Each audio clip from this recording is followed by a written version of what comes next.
Here's my audience.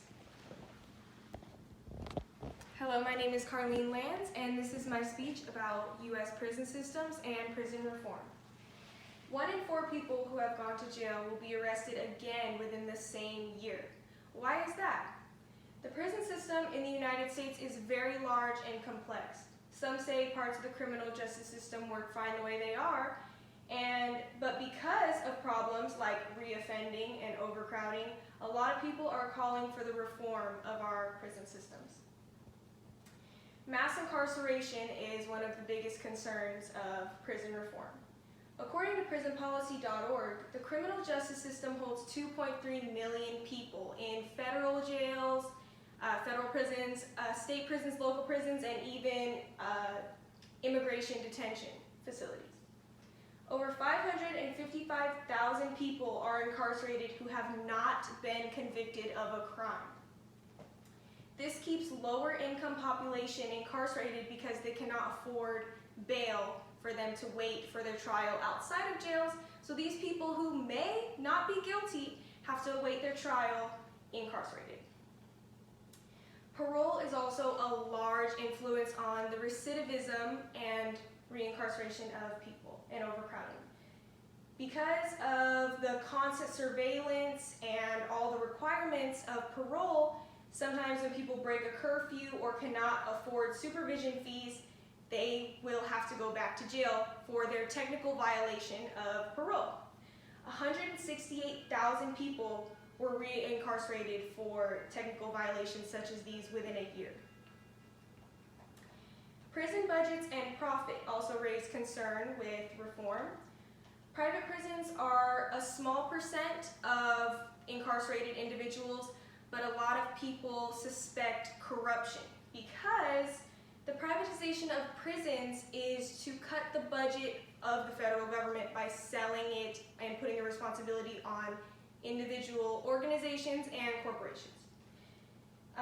So they are suspected for doing this for strictly profits.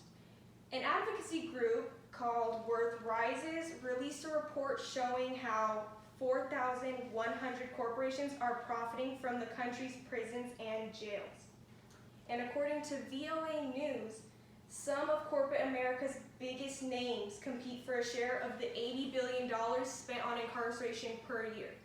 However, about half of that money does stay in the public sector to pay for and fund these prisons. The rest of that money can be profits for these corporations. Another part of the cost of prisons is that incarcerated people can work prison jobs for 86 cents to $3.45 a day. And in some states, they don't pay at all. This saves a lot of money with the budget because they don't have to hire people to fill these positions. Instead, they just have the prisoners work. And then at the same time, they will charge prisoners for everything like phone calls, soap, anything. They charge them for that, so it's like the prisoners are funding their own prison. Poor conditions and reform proposals are a big thing with all prisons, not just private prisons.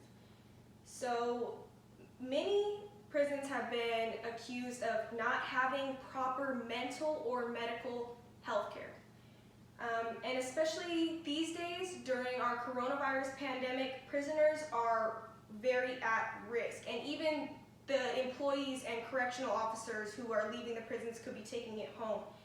Sanitization is very poor, and testing is hardly being done on even people who have symptoms. Health experts have called prisons petri dishes for the virus's spread. And I'm sure you can imagine keeping so many people in one confined area at a time would not be very helpful for containing the virus. And along with that is, with the poor sanitization, is the prisoners to have soap and hand sanitizer, they have to buy it themselves. So it's all just like a rotating thing that's really, it's not helping, especially during these trying times. Another reason people want reform in prisons is the rehabilitation. So prisons are supposed to be rehab for criminals to go from their life of crime to being productive members of society, but however, you've seen in the statistic that I brought up in the beginning that reoffending and reincarceration is very, very common. They do, however, there are educational and vocational programs at a lot of prisons that are working very well for prisoners who have yet to graduate high school. They can graduate high school and that'll help them when they get released. However, it's not very common. It's not everywhere, and a lot of people think it should be in more prisons, so it will be more helpful that way. There's also no rehab for substance abuse. Now, 80% of convicted crimes are those with substance abuse or drug-related crimes, and it would be much more helpful to have a rehab for substance abuse within the prisons so that they do not return to drugs and crime upon their release. And one of the main reasons people are bringing up for prison reform is people who are nonviolent drug offenders. And however, this is not the largest percentage of incarcerated individuals. It is taking up a lot of space and a lot of resources in the prison system, and that's why a lot of people think that it should be more minor, such as Oregon just passing a law decriminalizing small amounts of illicit substances. There are many sides to the prison system, and those who want to keep it the way it is, and those who want to fight to change it. Either way, a completely fair and just criminal justice system will take a lot of work and commitment, and the safety of our communities is always our #1 priority.